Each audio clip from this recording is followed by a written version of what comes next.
எல்லாருமே அப்போ வந்து இந்த பொங்கல் விழாக்களில் வந்து பார்த்திங்கன்னா இன்றைக்கெல்லாம் விற்கிறதில்ல. இன்றைக்கி எல்லாமே வாட்ஸ்அப்பில் வந்து யாரோ ஒருத்தர் உருவாக்கின ஒரு செய்தியை யாரோ அனுப்புகிறத அப்படியே எடுத்து காப்பி பண்ணி இன்னொருத்தருக்கு, அதுவும் ப்ராட்காஸ்ட் லிஸ்ட்டு போட்டு வச்சுக்குவாங்க. யாருக்கு அனுப்புகிறாங்கன்னு கூட தெரியாது.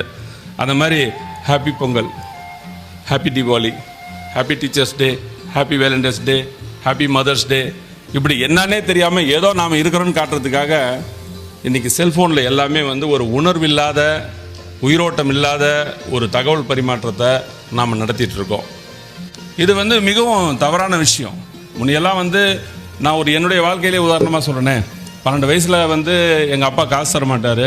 50 காசு ₹1 இருக்கும் பொங்கல் வாழ்த்தட்டை. ரொம்ப அழகாக வடிவமைச்சிருப்பாங்க. பொங்கல் பானை இருக்கும், தென்னை மரம் இருக்கும், அதில் ஆறு இருக்கும், ஒரு அம்மா பொங்கல் வைப்பாங்க, குழந்தைங்கள்லாம் ஓடி ஆடி விளையாடுற மாதிரி ஒரு அழகாக வண்ண படங்கள்லாம் அதில் இருக்கும். அதெல்லாம் வாங்கி நம்ம பிடிச்சவங்களுக்கு நம்ம அனுப்புகிற மாதிரி ஒரு சூழல் இருக்கும். ஆனால் என்கிட்ட வாங்குறதுக்கு எங்கள் அப்பா காசு தர மாட்டார். இந்திய அஞ்சல் துறை வந்து 15 காசு கார்டு வைக்கும். நான் என்ன பண்ணுவேன் தெரியுமா? அந்த 15 காசு கார்டை வாங்கிட்டு ஸ்கூலில் நான் வச்சுருக்கிற கலர் பென்சிலில் அழகாக நானே ஒரு படம் போடுவேன். நானே அப்படியே ஒரு தென்னை மரம் மாதிரி போடுவேன், ப்ளூ கலரில் அப்படியே ஆறு ஓடுற மாதிரி போடுவேன், அப்படியே ஒரு பொங்கல் பானை வைக்கிற மாதிரி போடுவேன், ஒரு அக்கா அப்படியே பொங்கல் வைக்கிற மாதிரிலாம் படம் போட்டு என்னுடைய நண்பர்களுக்கு, அப்புறம் என்னுடைய நெருங்கின உறவினர்கள் இருப்பாங்க, என்னுடைய சித்தி இருப்பாங்க, என்னுடைய தாய் மாமா அவங்கெல்லாம் இருப்பாங்க, அவங்களுக்கெல்லாம் அனுப்புவேன்.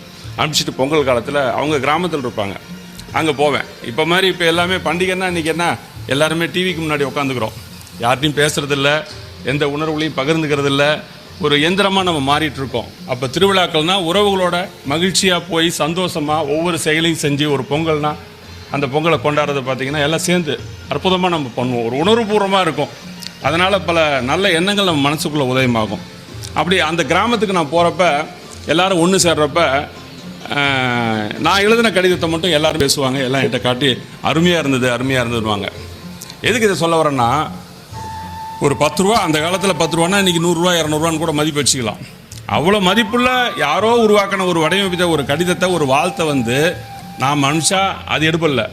ஆனால் நீங்கள் உருவாக்கின உங்கள் கையால் எழுதின ஒரு விஷயம் அந்த ஊருக்குள்ளேயே ஒரு தாக்கத்தை, ஒரு 50 பேர் அதை எடுத்துகிட்டு அதை பற்றி பேசுகிறாங்கன்னா அவங்க மனசுக்குள்ளே ஒரு தாக்கத்தையும் ஒரு பாதிப்பையும் ஏற்படுத்துதுன்னா கடிதத்தினுடைய சக்தி என்னன்றதை நீங்கள் தயவு செஞ்சு புரிஞ்சுக்கணும்.